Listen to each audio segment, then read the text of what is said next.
She threw the letter into the fire before anyone could see it. Her hands were shaking. Her chest was tight. The words she had read 3 seconds ago were already burning themselves into her memory, same as the paper curling into ash inside that cold marble fireplace. The child must have a father by the end of the season, or everything your family owns will be gone by morning. Lady Miriam Fenn pressed her back against the wall of the corridor and breathed. Just breathed. She was not beautiful. She had never been. Her nose was too wide, her jaw too strong, her skin marked with old scars nobody ever bothered to ask about. The other ladies of the ton had made sure she understood what she was from the time she was 16. Plain, unwanted, forgettable. But she was carrying a secret that could destroy 3 noble families and start a scandal London had never seen before. And then the door at the end of the corridor opened. It was Duke Harlan Vane, tall, broad-shouldered, with dark eyes that missed nothing, and a reputation that made mothers pull their daughters closer whenever he entered a room. He was not cruel. He was worse than cruel. He was precise. Every word he spoke meant something. Every silence meant more. He saw her immediately. She didn't run. There was nowhere left to run. He crossed the corridor in 5 steps, stopped in front of her, and looked at her the way nobody ever had. Not with pity. Not with disgust. With something sharp and unreadable that made her stomach drop. Then he leaned close, so close she could hear the controlled steadiness of his breath, and he whispered 4 words that changed everything. "Pretend your baby is mine." Miriam stopped breathing entirely, and the Duke of Vane simply waited, like a man who already knew she had no other choice. Now, before we go any further into this story, I need to ask you something. If Miriam had been beautiful and celebrated by society, do you think the Duke would have chosen her for this? Drop your answer in the comments. Tell us where you are watching from. And if this story already has your heart, please hit that subscribe button right now. It helps more than you will ever know. The morning Miriam Fenn received the letter that would ruin her, she was standing in the kitchen garden, pulling up dead roots with her bare hands. She had been awake since 4. Not because anyone asked her to be, but because sleep had stopped being kind to her weeks ago. The Fenn estate was quiet at that hour, the kind of quiet that felt like it was holding its breath. The sky was grey and low, the kind that pressed down on your shoulders and made everything feel heavier than it already was. She was 24 years old, unmarried, and according to everyone who mattered in London society, entirely past her time. Her mother had stopped apologizing for her 2 seasons ago. Her father had stopped looking at her directly around the same time. She had one younger sister, Petra, who was golden-haired and soft-voiced and already engaged to a viscount, and one older brother, Conrad, who spent more time at his club than at home and pretended not to know her when they crossed paths at public events. She was the middle child in every sense of the word. Not the heir, not the beauty, not the one anyone celebrated. What she was quiet, observant, sharper than she looked. And right now, she was 3 months along with a child that had no father anyone could know about. The letter arrived with the morning post, carried by a houseboy who looked nervous, handing it to her, which should have been her first warning. She wiped her hands on her apron, broke the wax seal, and read it standing right there, between the dead rose bushes and the frozen soil.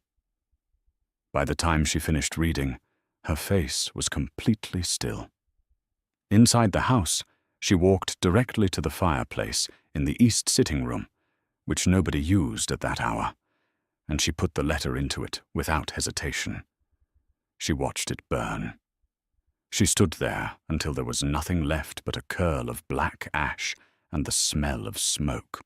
Or then she sat down on the floor, right there in her dirty apron and garden boots, and she let herself feel it for exactly 60 seconds.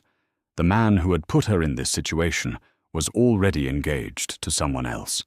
He had never promised her anything she could prove.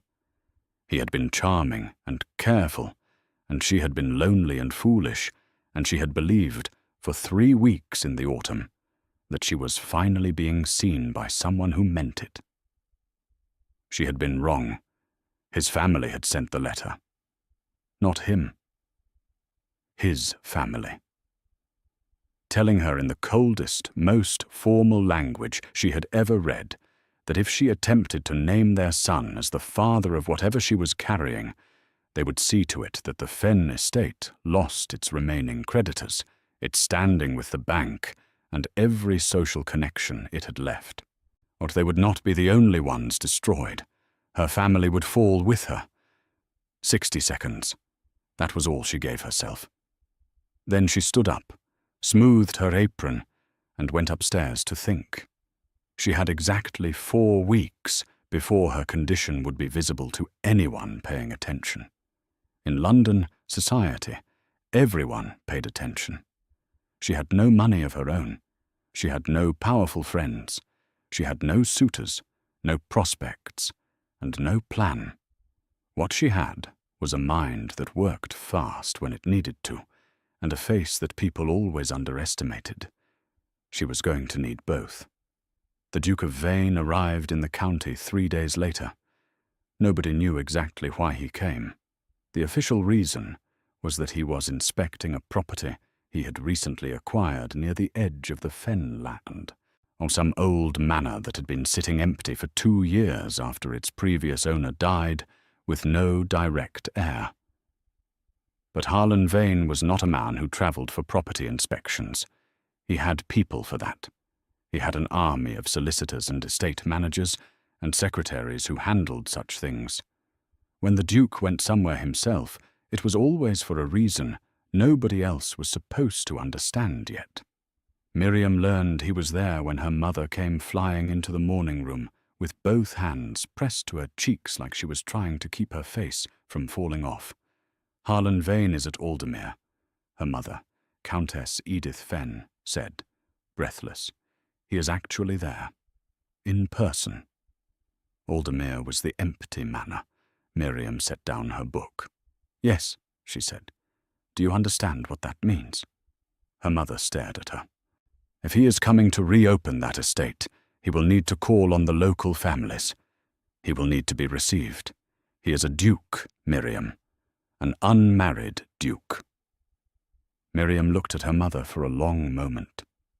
Edith Fenn was a handsome woman who had never quite forgiven life for giving her a plain daughter. She was not cruel about it. She was simply honest in the way that people are when they have given up pretending. He will not call on me, Miriam said. He will call on the house, and you will be in the house. Her mother straightened up. You will wear the green dress, the one with the good neckline, and you will say nothing strange. Miriam said nothing at all. She did not wear the green dress. She wore grey, because grey suited her, and she had stopped performing for other people's comfort 3 seasons ago. But she was in the drawing room when Harlan Vane arrived 2 days later, along with her mother, her sister Petra, and Petra's fiancé, a pleasant and forgettable young lord named Tobias Mell, who smiled at everything and understood very little. The Duke walked in and the room shifted. That was the only way to describe it. He did not do anything dramatic. He did not raise his voice or demand attention. He simply came through the door, and suddenly the proportions of everything around him felt different, like the furniture had been quietly rearranged. He was 31. She knew that from the gossip columns, which she read because they were often the most honest reporting available. He had inherited the dukedom at 23 after his father died of a sudden illness, and he had run it with such efficiency that people either respected him or feared him, depending on which side of a business deal they had been on. He was not cruel. People always said that about him. Not cruel, but not soft either. His eyes were dark. His jaw was sharp. He wore his coat like it had been built onto his body. And when Countess Edith Fenn introduced her daughters, his gaze moved from Petra, who smiled beautifully and dipped into a perfect curtsy, to Miriam, who met his eyes without dropping hers first. He looked at her for 2 full seconds longer than was polite. She did not look away. Then the introductions continued, and tea was served, and the visit went exactly as these visits always did, with her mother doing most of the talking, and Petra being charming, and Miriam sitting quietly in her chair near the window, with her hands folded over her lap in a way that she had calculated, very precisely, would not show anything yet. She watched the Duke the way she always watched people, carefully, from the outside. He was bored, she realized, not in a rude way, in the way of someone who had sat through 100 drawing-room teas and had learned to perform the correct interest while thinking about something else entirely. He answered questions. He smiled at the right moments, but his eyes kept moving, cataloguing, measuring. They landed on her twice more before the visit ended.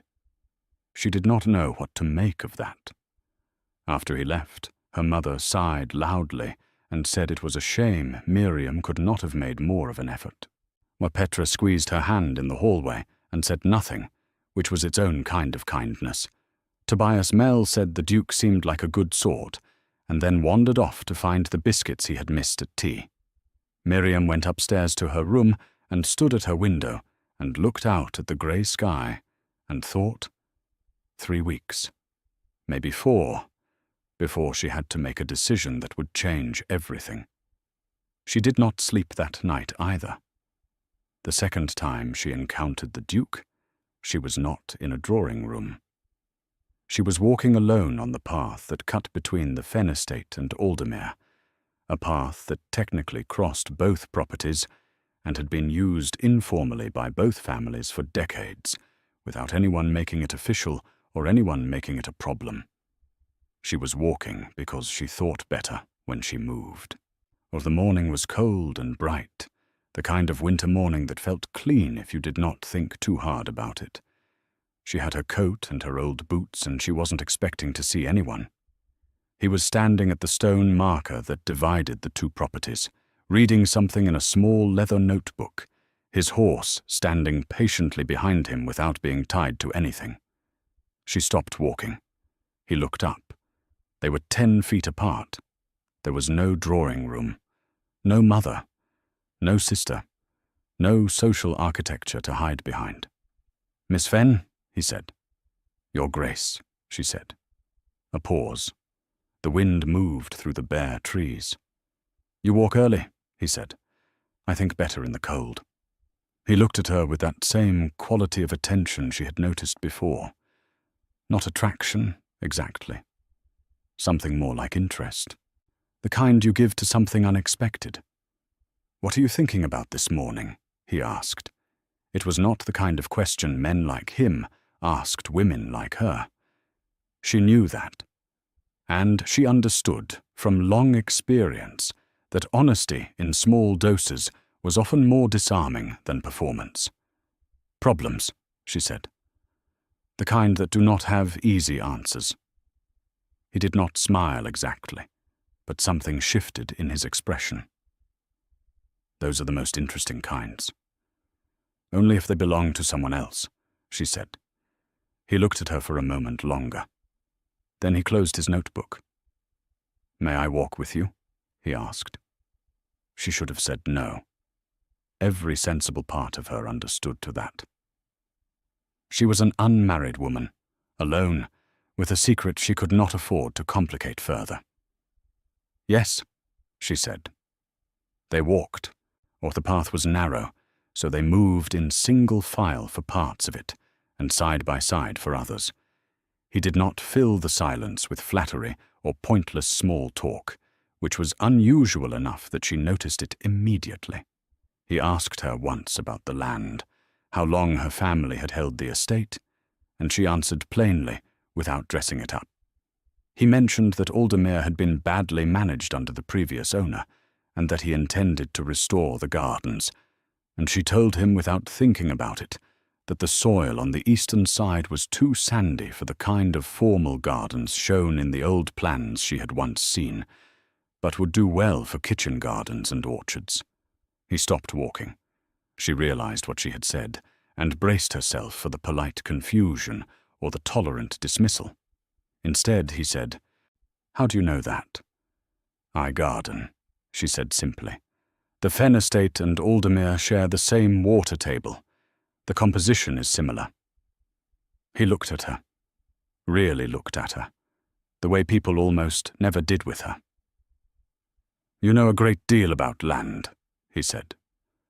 "Nobody asks me about it usually," she said. "So it does not come up." Something passed through his expression that she could not name. Then they kept walking. When they reached the point where the path bent back toward the Fen house, he stopped again. "Miss Fen," he said, "I hope you will forgive a direct question." She felt her stomach tighten, but kept her face calm. "I prefer direct questions." "Are you well?" he asked. She looked at him. "What do you mean?" "You look," he said carefully, "poor like someone who is carrying something heavier than they are letting on." The wind moved through the trees again. A bird called somewhere above them and went quiet. "Most people look at me," she said, "and see nothing worth noticing." "I am not most people," he said. She did not answer. She did not know how to answer that. "Good morning, Your Grace," she said instead, and walked back toward the house. She did not look back, but she felt his gaze on her back all the way to the garden gate. The Fen estate had a library that nobody used except Miriam.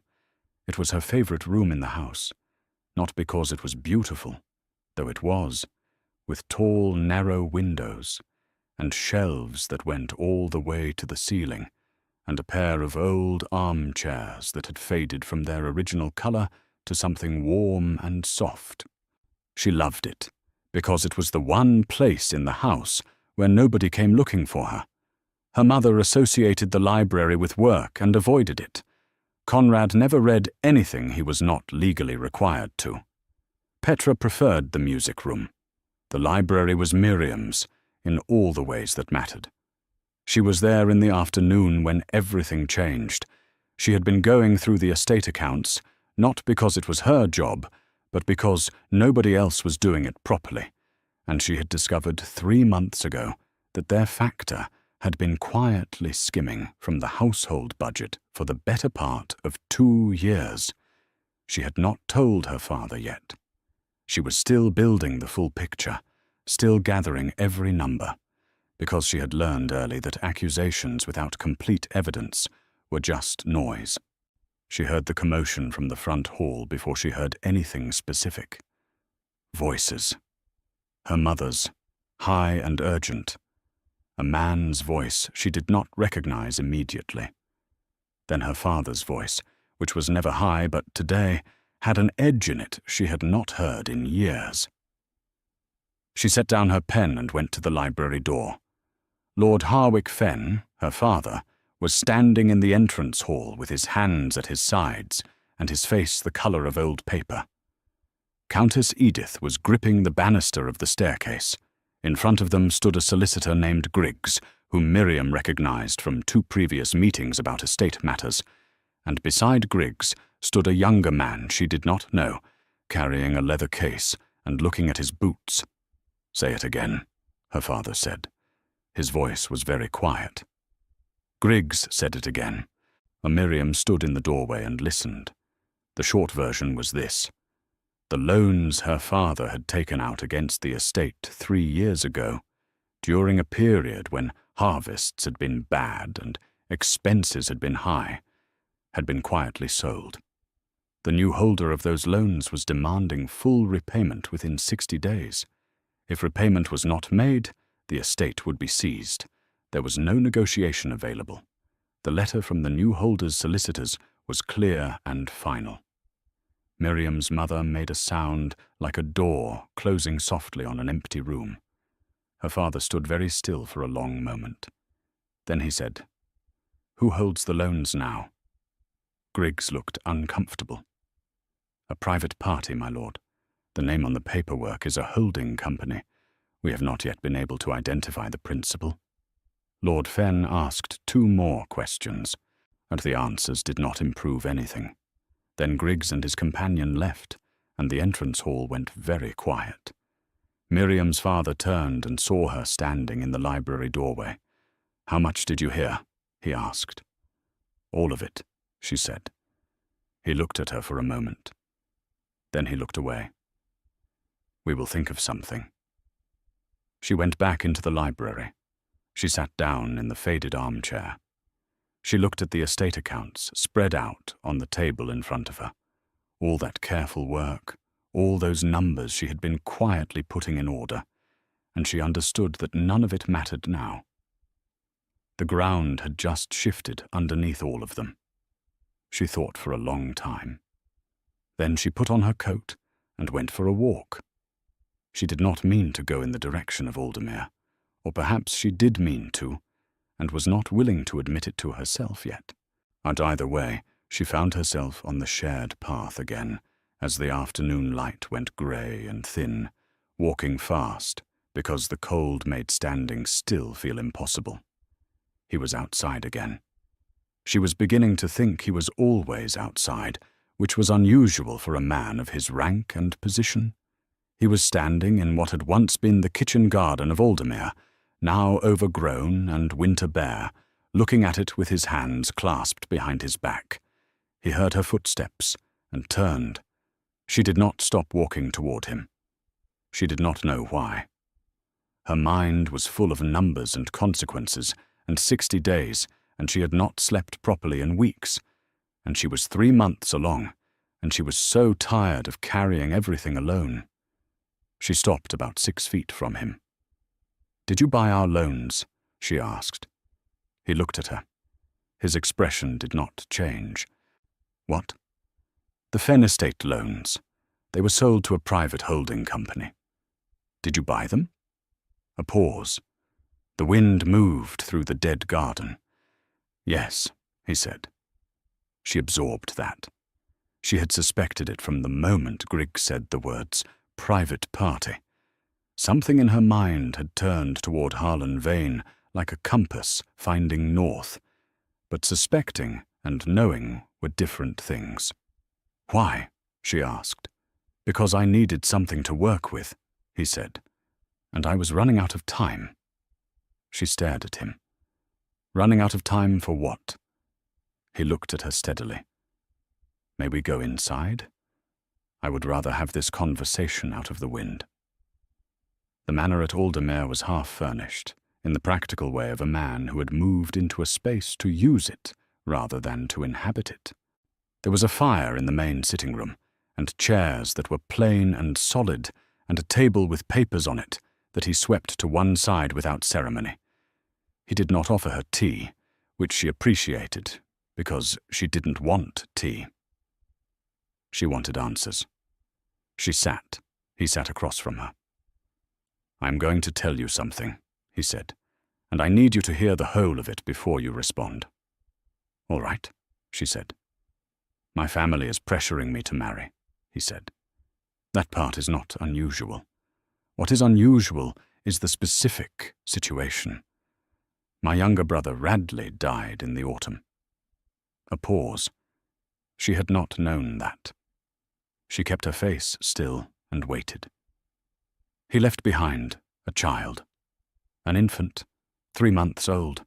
The mother died in childbirth, and the family she came from wants nothing to do with the infant, because the relationship was not sanctioned by her family, and acknowledging the child would cause problems for her surviving siblings.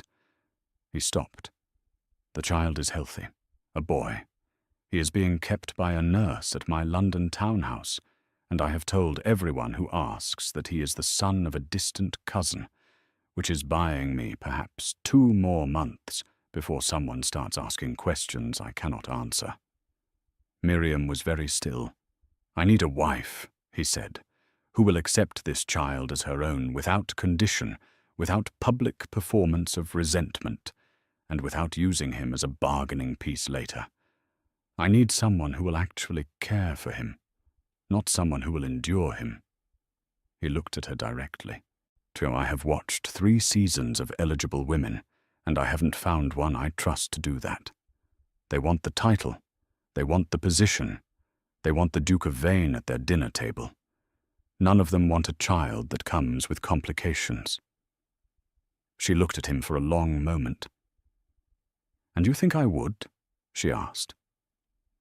"I think," he said slowly, "that you are the first woman I have met in 3 years who looked at me like I was a person before I was a title.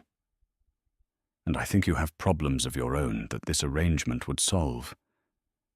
And I think," he added, very quietly, "that you are carrying something you have not told your family about yet, and that what I am offering you is a way out that does not require you to destroy yourself."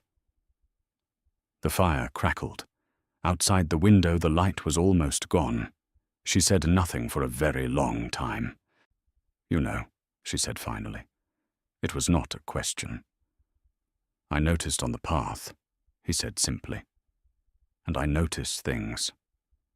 "You arranged to buy our loans before you knew about that," she said. "Yes. I bought them because I had already decided you were the person I was looking for. The other information only confirmed it." She looked at him. She was trying to find the angle in it, the hidden cost, the place where this became something worse than what she already had. She was good at finding those places. She had spent her whole life learning to look. "What do you get?" she asked. "A wife who will not perform a love she does not feel, and will not punish me for the same," he said. "A mother for Radley's son who will mean it, and someone who knows which soil is too sandy for formal gardens and is not afraid to say so." Something moved in her chest. She did not let it show. "I have conditions," she said. "Tell me," he said. "The loans are forgiven. Not repaid. Forgiven. My family does not spend the rest of their lives owing a debt to their daughter's husband." "Done," he said. "The child is mine completely, in name and in practice. He is never used to remind me of what I came into this with." "That was already my intention," he said. "And my child," she said, looking straight at him, "is treated the same name, the same standing, the same place." Something shifted in his expression. Not surprising. Something deeper than surprise. "Yes," he said. She looked at him for a long moment more. "I want it in writing," she said. "All of it, before I agree to anything." "I expected nothing less," he said. She stood up. He stood with her. "I will have my solicitor draw it up," he said, "or you will have the papers in 2 days." She nodded. She put on her coat, and he walked her to the door without touching her, without performing anything, just opening the door and standing aside with that same quality of directness she had found so unexpected in him from the beginning. "Miss Fenn," he said, as she stepped out into the cold. She turned. "Pretend your baby is mine," he said quietly, "and I will pretend that I am not asking this of a woman who deserves far better circumstances than the ones she has been handed." She looked at him for a long moment. "We are apparently both very good at pretending," she said. She walked home in the dark, her coat wrapped tight, her mind working the way it always did when something enormous had just become inevitable. Not panicked, not elated, clear. She had 2 days, and then she was going to make a decision that would change every single thing about the rest of her life. She went to bed that night, and for the first time in weeks, she slept. The papers arrived in one day, not two. Miriam was still at breakfast when the Aldermere messenger came to the door, and she knew before she even opened the sealed envelope what it meant. He had not waited. That told her something about him that no drawing-room conversation ever could. He had gone straight to work the moment she left. No hesitation. No second-guessing. She took the papers to the library and read every word 3 times. Everything she had asked for was there. The loans forgiven entirely, with a signed release attached.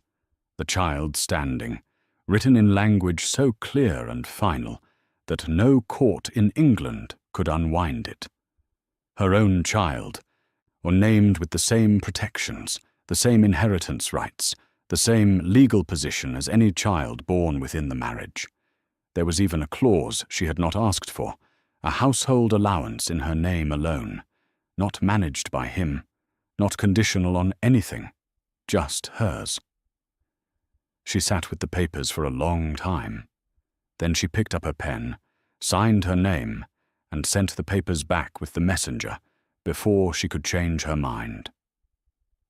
The engagement was announced 4 days later. It went through London like a stone through glass. She did not go to London for the announcement.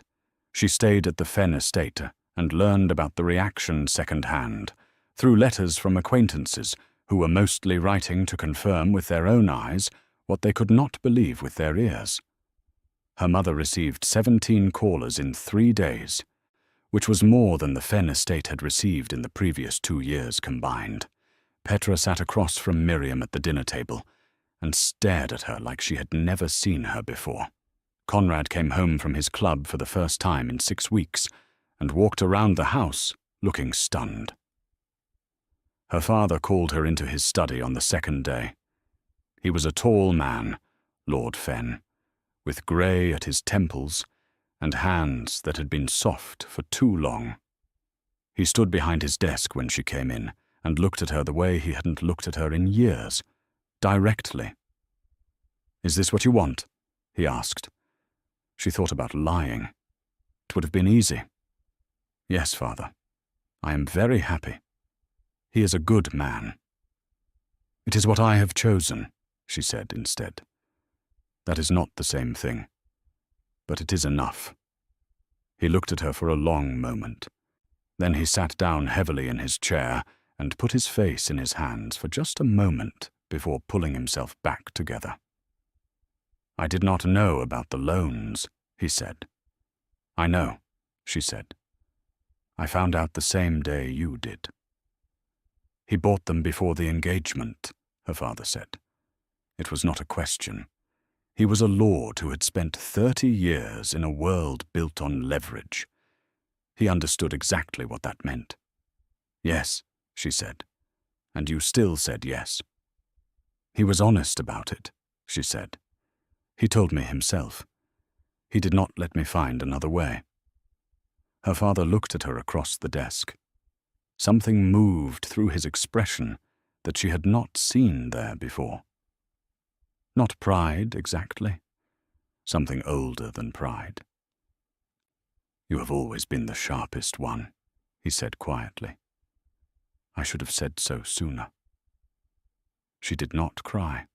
She was not built for crying easily, but she felt the words land somewhere they would stay. "Thank you, father," she said, and left the room before either of them had to deal with the rest of it. The wedding was set for 6 weeks out. That was fast by any standard, and London noticed. The whispers started almost immediately.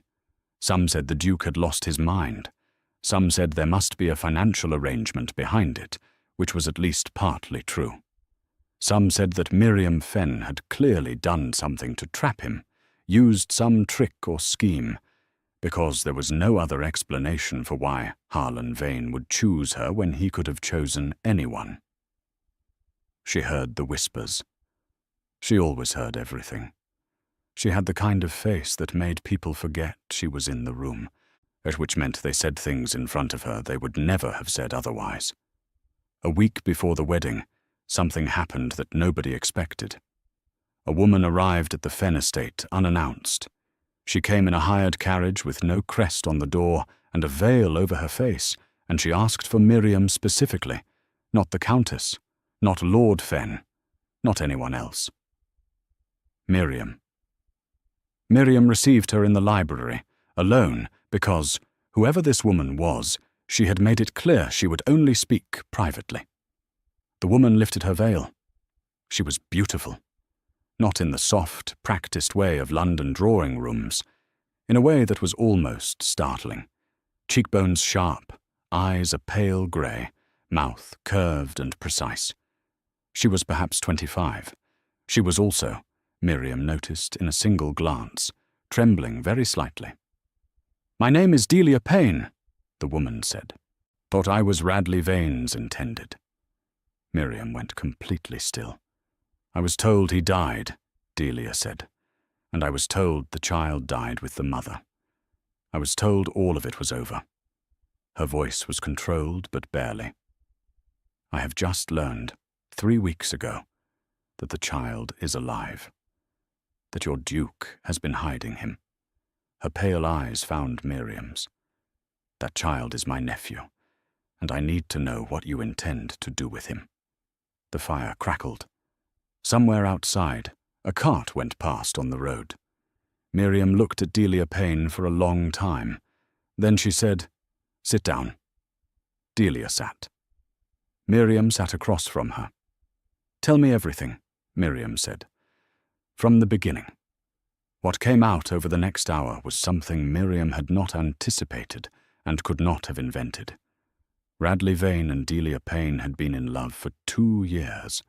Her family, the Paynes, they were a good family, but not titled, and the Vane family had opposed the match from the start.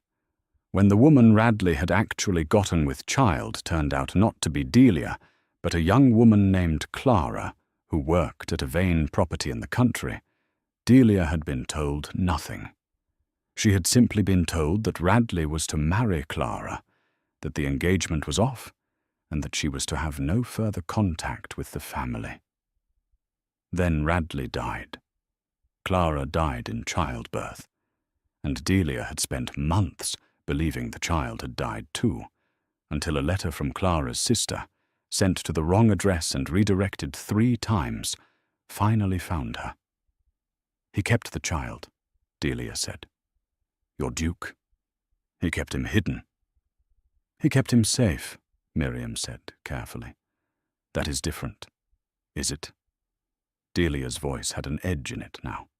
"Yes," Miriam said. "Because if he had not, that child would have been handed to people who wanted him to disappear. You know that as well as I do." Delia was quiet for a moment.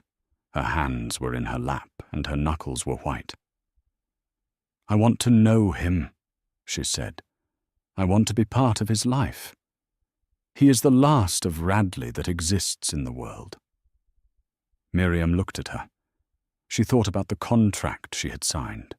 She thought about what Harlan Vane had said about the child, never used as a bargaining piece, never placed in the middle of competing interests.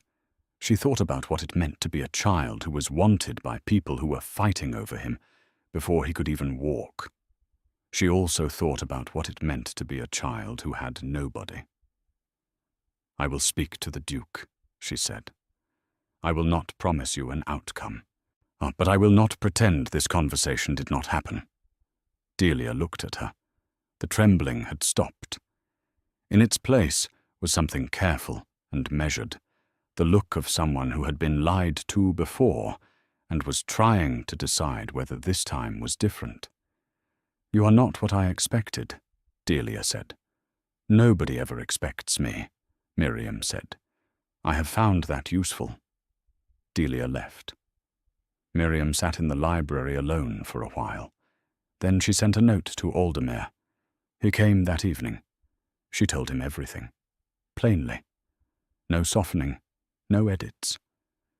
He stood by the fireplace and listened without interrupting. When she finished, he was quiet for a moment that stretched long enough to feel heavy.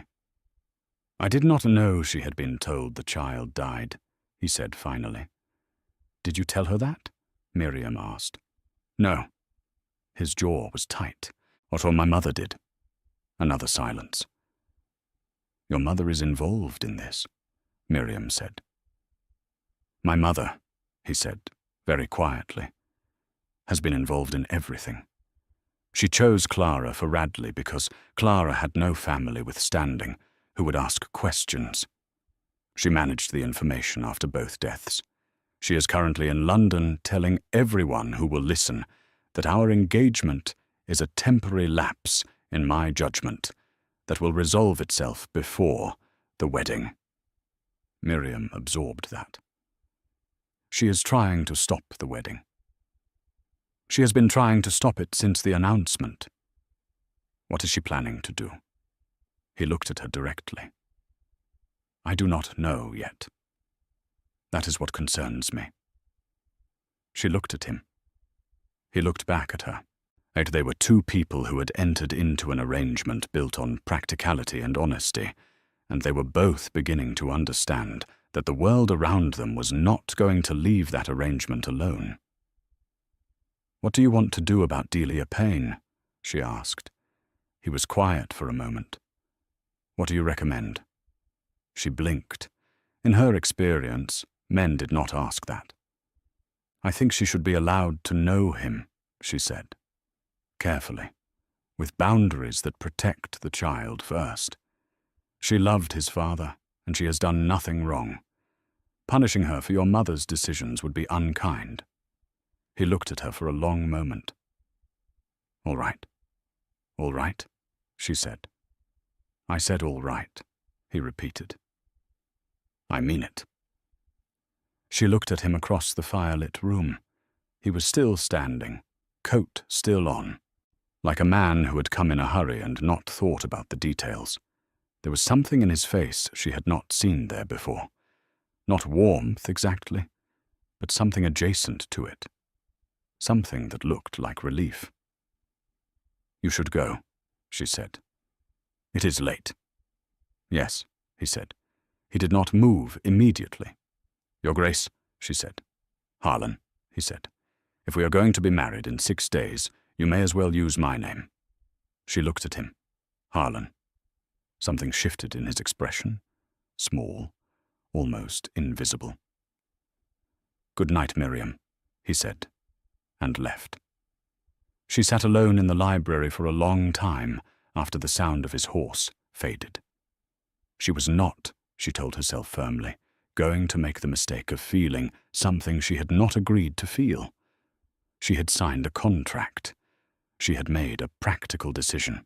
Or she was going to be a duchess with a protected child and a household allowance and a husband who was honest with her, and that was already more than she had ever been given reason to expect. She was not going to fall in love with Harlan Vane. She repeated that to herself twice more. It did not help as much as she wanted it to. The morning of the wedding, Miriam's dress did not fit. Not because of the pregnancy, not yet, but because the dressmaker who had been hired at short notice had made a catastrophic error with the measurements, and the bodice was a full 2 inches too wide on the left side, which meant it gaped open in a way that no amount of pinning was going to fix in the 90 minutes remaining before she needed to be at the church. Her mother stood in the middle of the bedroom, making a sound that was not quite crying and not quite screaming, but lived somewhere between the two. Petra stood behind Miriam with her mouth pressed into a flat line and her hands full of pins that were doing nothing useful. The lady's maid, a competent young woman named Jessie, who had been with the Fenn household for 3 years, looked at the dress with the expression of someone doing very fast mathematics. "Take it off," Jessie said. Everyone looked at her. "Take the dress off," she said again, calmly.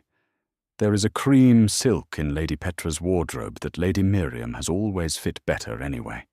It needs the sash removed and the sleeves adjusted, and I can do both in 40 minutes if everyone stops standing in my way." There was a pause.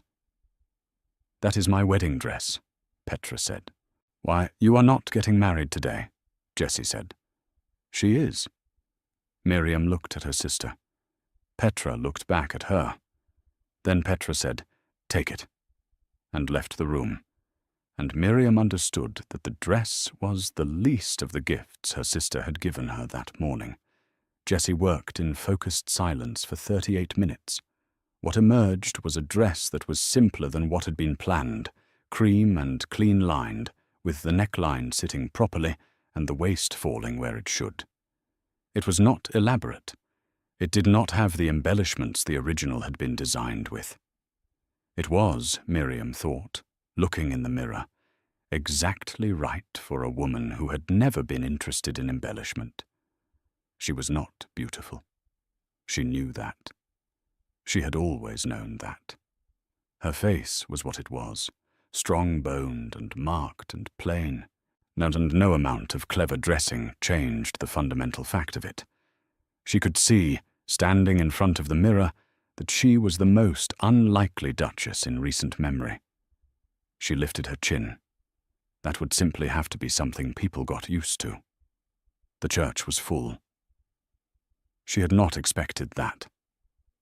The wedding had been arranged in 6 weeks, and the invitations had gone out late, and she had quietly assumed that most of London's upper tier would find a reason not to attend, either out of confusion about the match or out of loyalty to whatever version of the story Harlan's mother was circulating.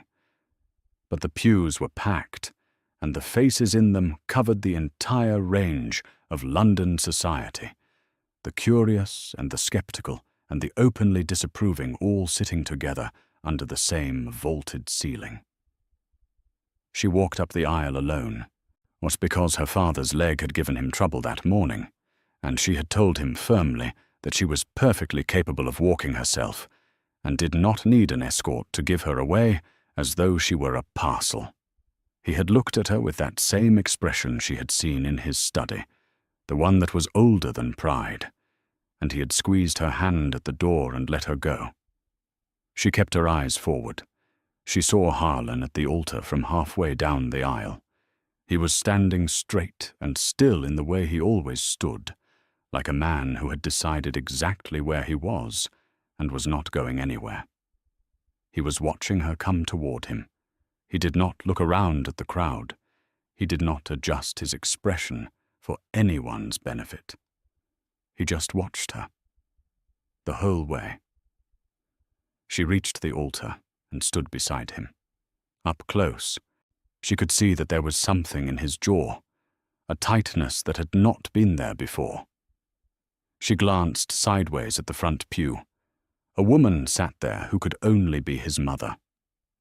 The Dowager Duchess Vivienne Vane was a small woman with a perfectly composed face and hair the color of iron and eyes that were the exact same dark shade as her son's. She was watching Miriam with an expression so carefully controlled it was almost more alarming than open hostility. Miriam looked away. The ceremony began. It was halfway through the vows when it happened. Miriam heard it before she understood what it was.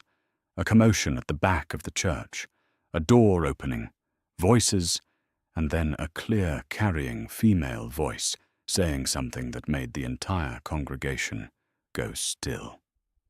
Stop this wedding. Every head turned. Miriam turned. They're standing at the back of the church, still in her travelling coat with dust on her hem, as though she had come a very long way very quickly, was a woman of perhaps 50. Miriam had never seen her before. She had silver hair and a straight back, and the look of someone who had been building up to this moment for a long time. "Who is that?" Miriam said quietly, not moving. Harlan did not turn around. His jaw went tighter. "Lady Prudence Vane," he said, equally quietly. "My aunt." "Your mother's sister?" "My father's sister," he said. "She has been abroad for 8 years. I did not know she had returned." The vicar had gone completely still. The congregation was holding its collective breath. The Dowager Duchess Vivienne had not turned around, which was somehow the most remarkable thing in the room. What Lady Prudence Vane walked up the aisle with the confidence of a woman who had decided she was not going to be stopped. She reached the front of the church, and she looked not at Harlan first, but at Miriam. "You do not know what you are walking into," Lady Prudence said. "This family will eat you alive, and leave nothing." "Aunt Prudence," Harlan said. His voice was controlled, but something underneath it was not. "Do not Aunt Prudence me," she said, turning to him. "I have been writing to you for 2 years. You have not answered a single letter." "I'm in the middle of my wedding," he said. "You are in the middle of making the same mistake your father made, and your brother made, and every man in this family makes, which is choosing a practical solution over a human one and calling it wisdom." Her voice was not cruel. It was something worse. It was genuinely upsetting. This woman deserves to know what she is entering. She deserves to know about the estate debts that extend beyond the loans you bought. She deserves to know what your mother did to the last woman Radley loved. She deserves to know why I left. The silence in the church was absolute. Miriam heard the Dowager Duchess make a small sound, like a teacup being set down too precisely. She turned and looked at Lady Prudence Vane directly. "What did she do?" she asked. Lady Prudence looked at her. Something shifted in her expression. "You are not afraid," she said. "No," Miriam said. "She does not know about Delia Payne?" Lady Prudence asked Harlan. "She does," he said.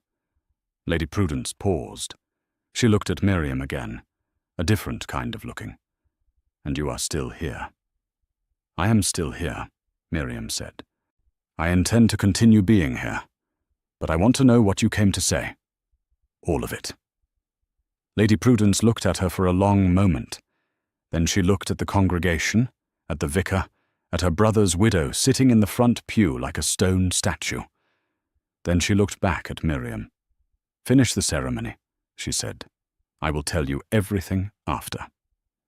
"You will tell me everything beforehand," Miriam said. The church went even quieter, which should not have been possible. Lady Prudence Vane looked at this plain-faced woman standing at the altar in a borrowed dress, and she did something nobody in the congregation expected. She smiled. It was a small smile, but it was real. "Vivian paid the dressmaker to ruin your gown," she said. She arranged for 3 of the 4 carriages hired for the wedding party to develop sudden mechanical failures this morning. She has sent letters to every newspaper in London claiming that you are not who you say you are, and that the engagement was obtained through fraudulent means. She looked at the Dowager Duchess. "And she has been telling anyone who will listen that the child Harlan brought to the London house is not Radley's at all, but a foundling purchased to provide an heir, because she does not want anyone to know that Radley fathered a child outside of her approved arrangements." The silence shattered. The church erupted. Miriam stood very still. She felt Harlan move beside her. Not toward his mother, toward her. He was not touching her, but he was standing close enough that she could feel the steadiness of him. She looked at the Dowager Duchess. Vivian Vane looked back at her. Her expression was composed. Her hands were folded in her lap. She looked like a woman who had planned for this moment and was not yet ready to concede that the plan had not worked. "Is any of it true?" Miriam asked. Her voice was very clear in the sudden noise of the church, clear enough that it cut through and brought the noise down again. The Dowager Duchess said nothing. "The dress," Miriam said. "The carriages. The letters to the newspapers. Nothing. The child," Miriam said. "Is the child Radley's?" Vivian Vane's jaw moved, just slightly. "That child should not exist," she said. Her voice was very quiet and very cold. Radley should have done as he was told. "He existed," Harlan said. His voice was quiet, too, but the quietness of it was a different kind entirely. He existed, and he is gone, and his son will not be made to pay for any of this. His mother looked at him. You are making a catastrophic mistake. I am finishing my wedding, he said, and then you and I will speak privately.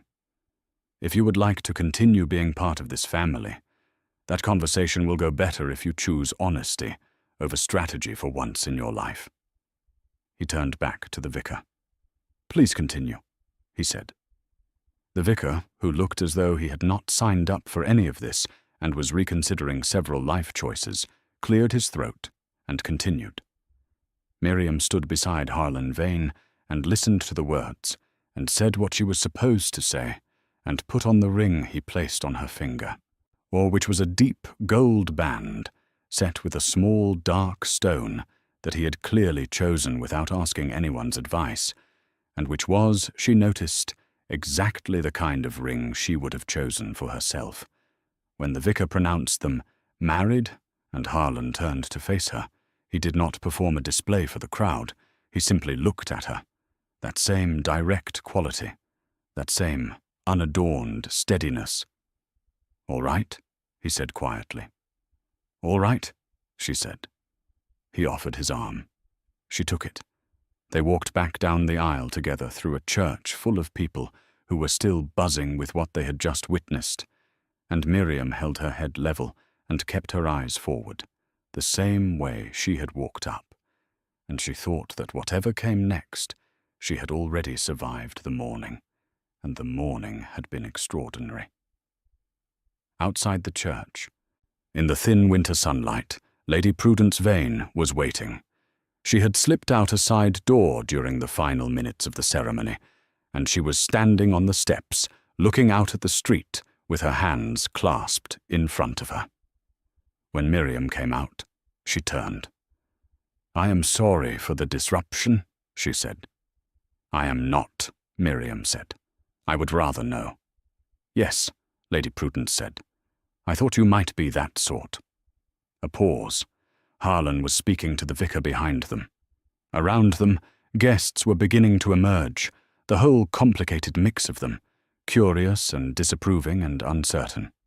The newspapers, Miriam said. What exactly did she tell them? That you were already with child when you secured the engagement, Lady Prudence said. That the Duke was deceived. Miriam absorbed that. Or so it will be in print by morning. Probably tonight, Lady Prudence said. Miriam looked out at the street. Carriages, people, the ordinary machinery of a winter afternoon in the county, indifferent to everything that had just happened in the church behind them. Can I stop it? She asked. No, Lady Prudence said. But you can decide how you meet it. Miriam nodded. She thought for a moment. Stay, she said, turning to the older woman. At least through tomorrow. I want to hear what you know, all of it. Lady Prudence looked at her. The small, real smile came back. You are nothing like what I expected when I rode here to stop this wedding. I know, Miriam said. I am told that frequently. Harlan appeared at her side. He looked at his aunt, and something passed between them that was complicated and old, and not entirely resolved. Oh, she's staying, Miriam told him. He looked at his aunt. Good, he said. Behind them, through the open church doors, the Dowager Duchess Vivian Vane was being helped into a carriage by 2 servants. She did not look back at the church. She did not look at her son or his new wife. She sat straight and still and was carried away. Miriam watched the carriage until it turned the corner. Then she turned back to the street, to the guests, to the life she had just signed herself into with both hands, and she thought about the newspapers that would carry the story by nightfall, and the mother-in-law who had tried to destroy her wedding and was still out there, and the baby at the London house who would need her soon, and her own child who was 3 months along, and already a secret she could not keep much longer. She thought about all of it. Then she straightened her spine, took her husband's arm, and walked forward. The wedding breakfast was held at Aldermere.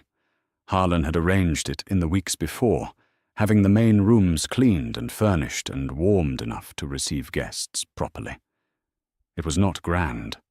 No towers of spun sugar, no hired musicians, just good food, fire in every hearth, and enough space for people to breathe. Miriam stood near the window and understood that this was, in its own stripped way, honest. A grand performance would have felt wrong. This felt like what it actually was, a beginning. Lady Prudence found her within 10 minutes, 2 plates in her hands. She extended one to Miriam without asking. Miriam took it. She was starving. "The newspapers," Lady Prudence said, standing beside her. "Vivian has connections at 2 of the main London papers. By tonight the story will be that the Duke was trapped by a scheming, plain-faced woman who came to him already carrying another man's child." "Yes," Miriam said, eating. "You are very calm about this." "You told me 4 hours ago," Miriam said. "I have had time." Across the room, Harlan was speaking to a group of older lords. Twice in 10 minutes, his eyes found her across the crowd. Not searching, just checking. The way you check on something you have decided matters. She looked away both times. She was not going to read into that. Conrad found her after the meal. Her brother, red-faced and uncomfortable in the way he always was when he could not avoid a real conversation, looked at his boots before looking up. "I owe you an apology," he said. "Years of them." "Yes," she said. He winced. "You might let me get through it." "You are getting through it," she said. "I am just not pretending it costs me nothing to hear." He looked at her, genuinely uncomfortable, genuinely there. "I told myself you were managing," he said. "It was easier than looking." "I know," she said. "I'm going to do better." It was not forgiveness. Not yet. But she left the door open, and he understood it from the way he straightened and nodded once before walking away. Jessie appeared at her elbow. "The Dowager's lady's maid came to the back door an hour ago. Left a letter. Said it was for you only." She produced a small sealed envelope. "I thought you should know it came through the back." Miriam took it and read it alone in the hallway. 5 sentences, controlled handwriting, almost like print. Or the short version was this. There were things about the Vane family that Harlan did not know, things that could destroy Aldermere before spring if left unhandled, and Vivian wanted Miriam to come to Harwick House tomorrow morning. Alone. Miriam folded the letter and put it inside her dress. She did not tell Harlan that evening. They did not share a room. That had been understood between them without being said. He showed her to her suite himself, on the east side of the manor. Sitting room, bedroom, and a small adjoining room that had been set up as a nursery. Not fully furnished, but ready. A cradle in the corner, a chair by the window, a small chest of drawers, empty and waiting. She stood in the nursery doorway and looked at the cradle. "When will the child come from London?" she asked. "I planned next week," he said. "If you need time to settle." She thought about a baby in a London house, surrounded by people arguing about what he meant, rather than simply holding him. "Bring him tomorrow," she said. A pause. "Tomorrow." "He has been waiting long enough," she said. She turned. "Good night, Harlan." She closed the door gently. She woke at 6, dressed without Jessie, went downstairs before anyone else was moving. She found the kitchen and made tea the way she had since she was a girl. Plain and strong. She stood at the window and watched the winter morning arrive over the Aldermere grounds. A door opened behind her. She did not turn. She heard him pour something. Then he came and stood beside her at the window. His cravat was not quite right. She reached over and straightened it without thinking. Her hand stilled when she realized. She looked up. He was looking down at her, very close. She stepped back. "Sorry." "Don't be," he said. They stood in silence and drank their tea and watched the light change over the frozen garden, and it was the most comfortable silence she had ever shared with another person. Then she said, "I need to tell you something." She told him about the letter, about Vivienne's request. He said no immediately. She said she was going anyway. He looked at her the way a man looks when he knows arguing is pointless and has enough respect not to pretend otherwise. "If you are not back by noon," he said, "I am coming." "Noon is fine," she said. She put down her cup and went out in the morning. Harwick House was 3 miles from Aldermere, elegant and slightly cold in the way of a house performing warmth rather than feeling it. Miriam was shown without delay. That Vivienne was in the morning room, seated, dressed in full black, composed as a closed door. They looked at each other. "You came alone," the dowager said. "I said I would," Miriam said. "Most women in your position would bring reinforcements." "I am not most women," Miriam said. "You know that by now." Vivienne looked at her for a long moment. Up close, without the performance of the church pew, she looked tired. Not defeated. Tired in a way that had been going on for years. "There is a man named Lord Basil Crane," she said. "He has been watching this family for 11 years.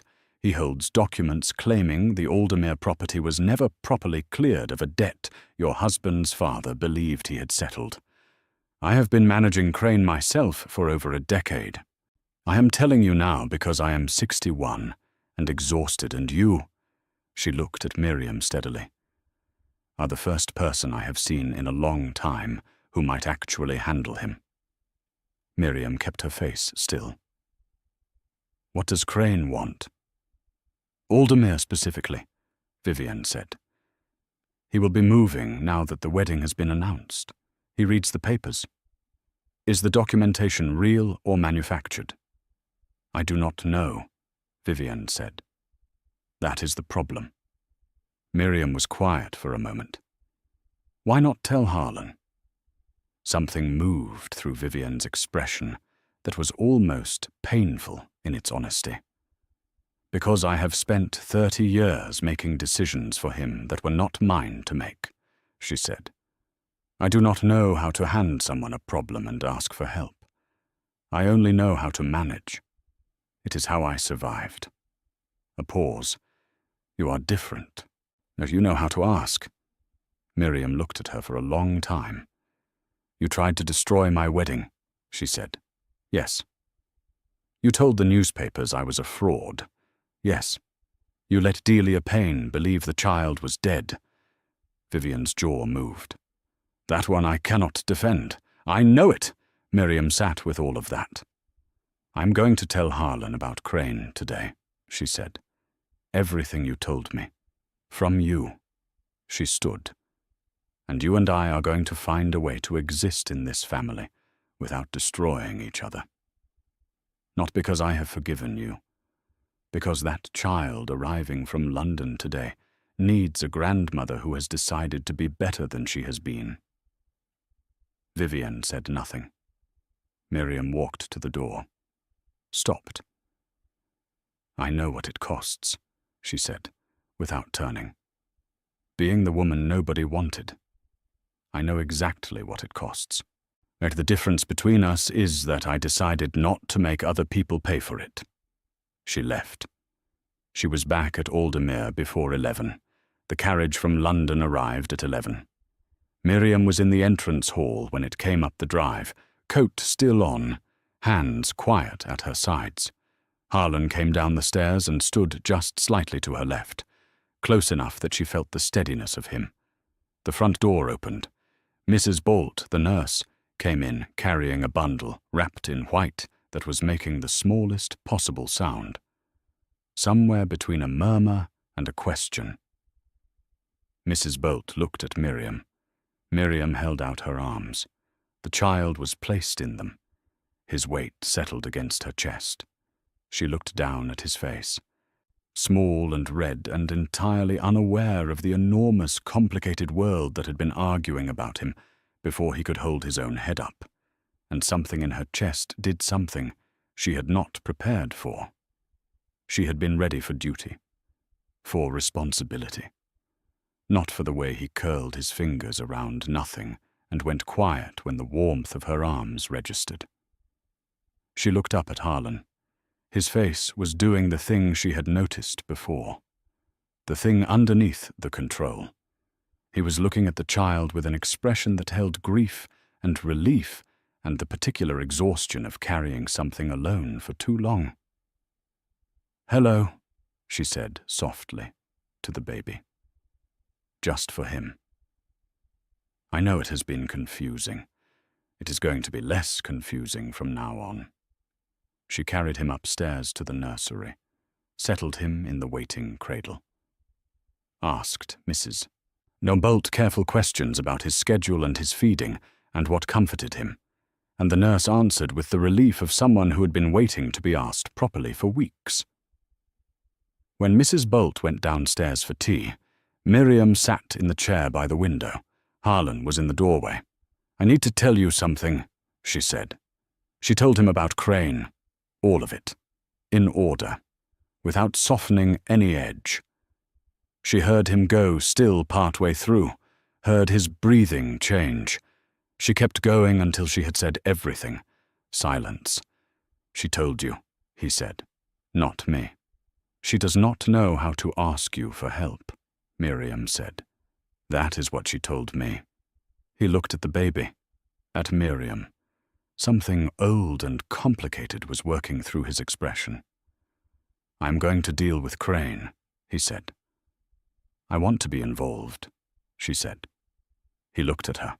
"Well, I have been managing estate accounts in my head since I was 19, she said. "I know how leverage works, and I read documents better than most people expect.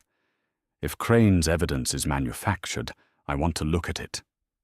He brought her the original Aldermere loan documentation that afternoon. She spent 4 hours with the papers and a magnifying glass borrowed from the library. At the end of it, she found what she was looking for. 3 specific dates that did not align with the official property records. Dates that proved the documentation had been assembled after the fact, pieces of legitimate paperwork rearranged very cleverly into something fraudulent. She could prove it. The meeting with Crane happened the next morning in the Aldermere study. Miriam sat at the desk. Harlan stood at the fireplace. Crane, a man of 60, with a smooth, practiced face and the ease of someone who had won most of his games, walked in expecting a negotiation. Miriam walked him through every date discrepancy, every misaligned record, every piece of legitimate paperwork used in an illegitimate sequence. She did it without raising her voice. By the time she finished, Crane's ease had a visible crack in it. "You will remove all claims against this estate," she said.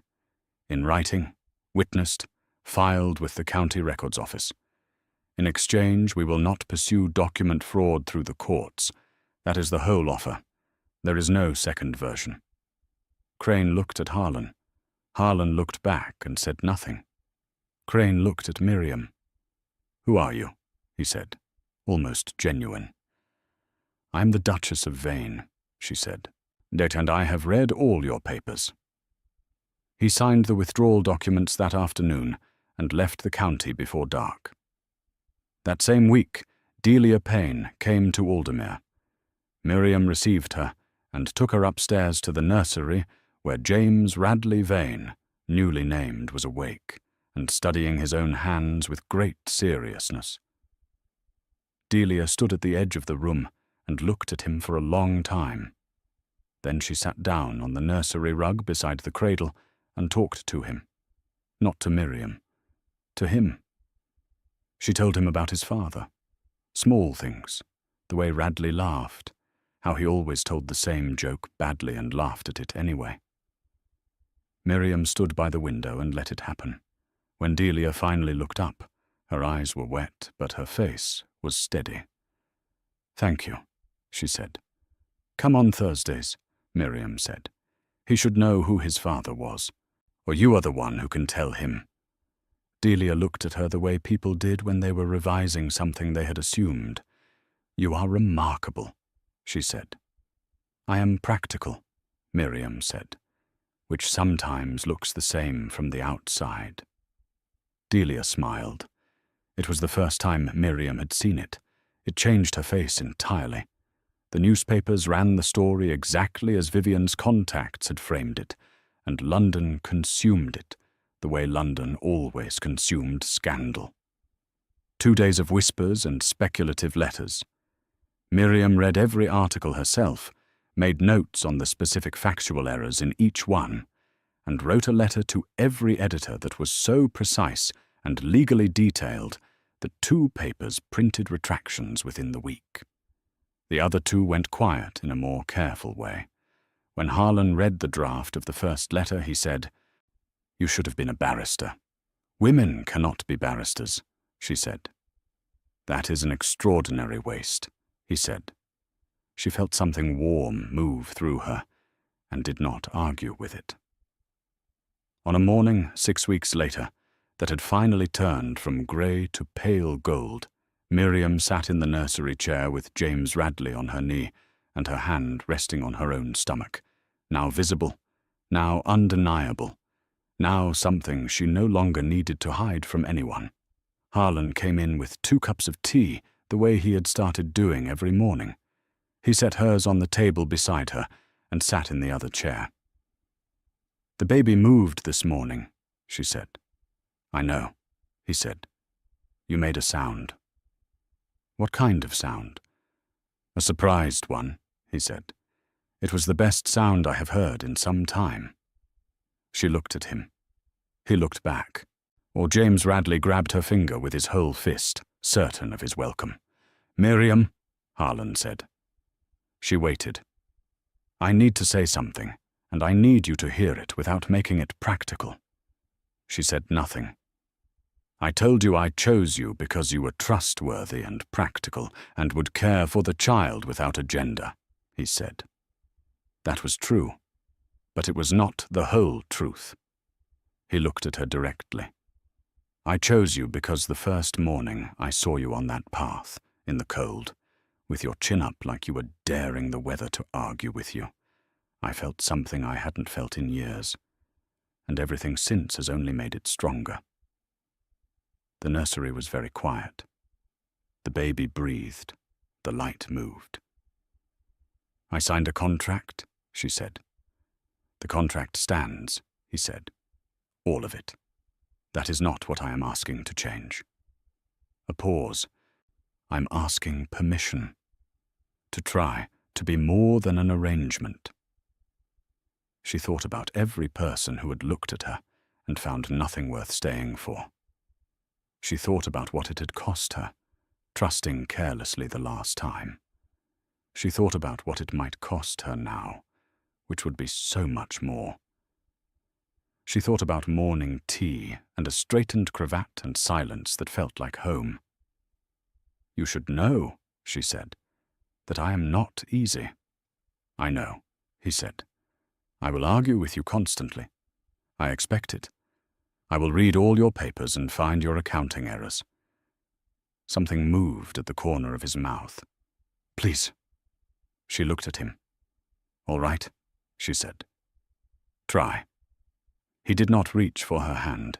He did not perform anything. He simply sat and looked at her with that steady, unadorned quality she had found so unexpected from the beginning. "Thank you," he said. Vivian Vane was in Harwick House, making the slow, uncomfortable work of becoming something different, sending short, careful notes to Aldermere that were not apologies yet, but were something that might earn the right to become one. Conrad was trying, imperfectly, and genuinely. Delia came on Thursdays. The Aldermere rooms were slowly becoming a home. And Miriam, who had been plain and unwanted and overlooked for every year of her life, until a man whispered 4 words to her and handed her a choice she had made with both eyes open, sat in the pale gold morning with a child on her knee and her husband across from her, and her own child moving quietly beneath her hands. She felt something she had almost stopped believing she was allowed to feel, not the consuming dramatic love of the novels she had read alone for years, not performed happiness, something steadier, built from honesty and argument and shared tea and a man who sat on undignified stools and asked permission and meant it. She had not been wanted. She had been chosen, and she was beginning to understand that being chosen by the right person for the right reasons was worth more than she had ever wanted. She reached over and straightened his cravat. He caught her hand when she finished, held it for one moment, said nothing, because the morning had already said everything that needed saying. James Radley Vane looked between them both with the calm authority of someone who had decided this was exactly where he belonged. He was not wrong.